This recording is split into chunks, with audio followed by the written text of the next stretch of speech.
এলাকার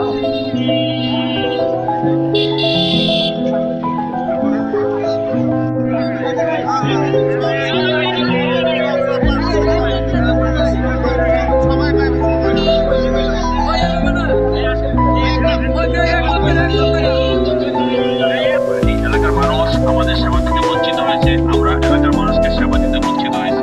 কাজে এই যে 16-17 বছর আমরা সেবা দিতে পারিনি, সেটা যাতে আমরা এখন সুন্দরভাবে সকলে মিলে ঐক্যবদ্ধভাবে বিএনপি সহ তার পরিবার আমরা যাতে তাদের পাশে থাকি, পাশে থেকে তাদের সেবাটা দিই এবং সমাজে যে সমস্ত অকল্যাণকর কর্মকাণ্ডগুলো আছে সেগুলো সমাজের মধ্যে খেয়াল রাখতে হবে। আমরা যেখানে নিজেরা প্রতিবাদ করা দরকার সেখানে আমরা নিজেরা প্রতিবাদ করবো, যেখানে পুলিশকে এনগেজ করানো দরকার সেখানে আমরা পুলিশকে এনগেজ করবো, কিন্তু সমাজে যাতে কোনো রকম অকল্যাণকর কার্যক্রম করতে না পারে এই কথা বলে এবং সবসময় আপনারা সমাজের মানুষের পাশে থাকবেন। আমাদের পার্টি ভারপ্রাপ্ত চেয়ারম্যান জনাব তারেক রহমানের নির্দেশনা আমরা বিশ্বাস করি, আমাদের পার্টি পার্টি চেয়ারম্যান তারেক রহমানের নির্দেশে আগামী দিনে আমরা প্রতিটি গণতান্ত্রিক কার্যক্রমে একত্রিত থাকবো এবং একটি সুন্দর বাংলাদেশ গড়ব। সকলকে ধন্যবাদ। আসসালামু আলাইকুম।